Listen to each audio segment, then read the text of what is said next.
এটা কি বলো তো, রাঙা আলু। আমি দু ধারটা এভাবে কেটে নিয়েছি।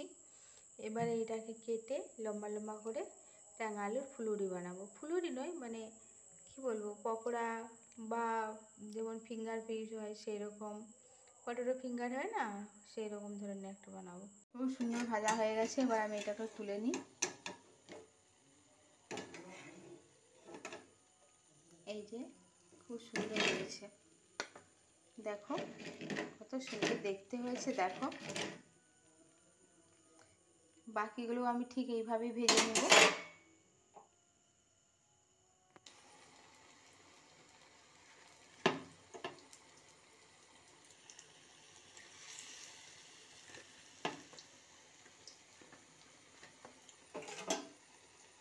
খুব সুন্দর ফুলে উঠেছে।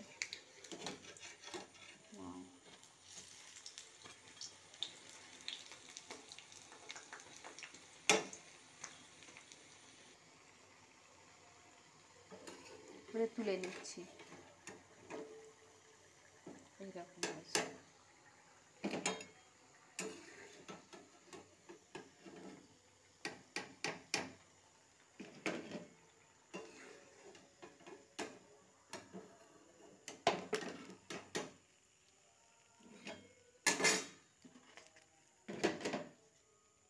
এইরকম লম্বা লম্বা করে কেটে নিয়েছি রাঙা আলুগুলোকে, এইরকমভাবে কেটে নিয়েছি।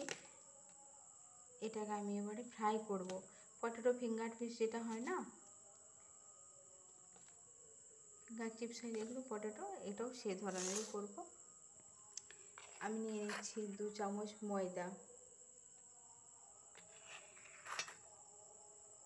2 চামচ, আর 1 চামচও দিয়ে দিলাম, 3 চামচ ময়দা দিয়েছি। আর স্যারেলেক্স চামচের 1 চামচ দিচ্ছি বেসন, আরও 1 চামচ বেসন দিয়ে দিলাম। বেসন দিলাম, কালো জিরে দিলাম। কালো জিরে দিলে একটা অল্প স্বাদটাও ভালো হয় আর সেন্টটাও খুব সুন্দর হয়। আচ্ছা হ্যাঁ, অল্প, একদম অল্প খাবার সোডা মানে বেকিং পাউডার আমি দিয়ে দিলাম, খুবই অল্প।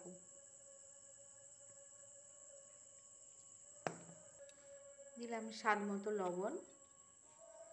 আমি সামান্য একটু হলুদ গুঁড়ো দিচ্ছি, চাইলে দেবেন, না চাইলে না দেবেন, অপশন নেই। হলুদ গুঁড়ো, অল্প একটু লঙ্কার গুঁড়োও দিয়ে দিলাম। আপনারা চাইলে দিতে পারেন, না চাইলে না দেবেন।